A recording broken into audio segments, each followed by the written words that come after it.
झारखंड के कई जिलों में मौसम के अचानक बदलते मिजाज में किसानों की चिंता बढ़ा दी है। रबी मौसम में लगाई गई सब्जियों पर झुलसा रोग और पाले का बड़ा खतरा मंडरा रहा है। किसान परेशान हैं और फसल उत्पादन पर गंभीर असर पड़ने की आशंका जताई जा रही है।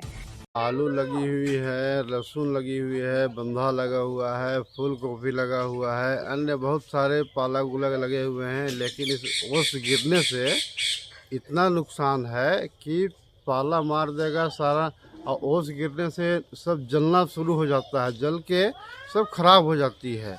लेकिन इतना नुकसान होगा जिसका कि अनुमान नहीं लगा जा सकता है। इससे पहले बारिश के द्वारा नुकसान हुआ, अब ओला के दिए ओस के द्वारा पाला के द्वारा नुकसान हो रहा है अभी फसल में।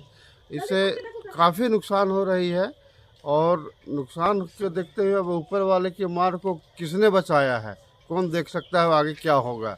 लेकिन उसे नुकसान तो है, काफ़ी नुकसान होगी। जो फसल में जो मुनाफा मिलना चाहिए वो मुनाफा नहीं मिल पाएगा। यही है नुकसान है हम लोग के साथ में। किसान बहुत परेशानी में रहती है। क्या नाम है? अनूप कुमार मेरा नाम हुआ। सरकार कृषि विभाग के अनुसार लोहरदगा में लगभग 5,500 हेक्टेयर भूमि पर सब्जियों की खेती होती है। रबी सीजन में सबसे ज्यादा आलू, साथ ही धनिया, फूलगोभी, पत्ता गोभी, प्याज, लहसुन, टमाटर जैसे फसलें बड़े पैमाने पर लगाई जाती है। लोहरदगा की सब्जियां न सिर्फ झारखंड बल्कि छत्तीसगढ़, मध्य प्रदेश और पश्चिम बंगाल तक भेजी जाती हैं। सब्जी खेती जिले की अर्थव्यवस्था की रीढ़ है, लेकिन अब मौसम के तेजी से बदलते स्वरूप ने किसानों की मेहनत को खतरे में डाल दिया है। दिन और रात के तापमान में भारी गिरावट से खेतों में झुलसा रोग फैल रहा है। सब्जियों की पत्तियां सूखने लगी हैं और कई पौधे मुरझा रहे हैं। किसानों ने बताया कि पहले असमय बारिश से नुकसान हुआ था और अब ठंडा और पाले का खतरा मंडरा रहा है। फसलें धीरे धीरे खराब होने लगी है, जिससे आर्थिक संकट गहराने की आशंका उत्पन्न हो गई है। पाला से बेसिकली आलू को सबसे अधिक नुकसान होता है, क्योंकि वो पूरा जल जाता है पाला से। और जो आलू दिख रहा है हरा, ये पाला पड़ने के बाद जलने टाइप का दिखेगा, जल जाएगा। ये सबसे बड़े किसान को आलू को और जो बैठने वाला फसल है वो सभी को नुकसान होता है। और बेसिकली पाला अधिक हो जाने से जो प्याज का फसल है, लहसुन का फसल है, ये सब में भी फ़र्क पड़ता है।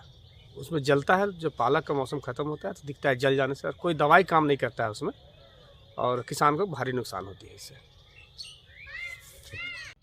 वहीं कृषि विभाग ने सलाह जारी की है कि किसान रात में खेतों में धुआं करें, समय पर हल्की सिंचाई करें, जरूरत के अनुसार रोगनाशक दवा का छिड़काव करें और साथ ही खेतों की तापमान गिरने से बचाएं। इसके बावजूद किसान चिंतित है कि मौसम की मार कब तक झेल पाएगी।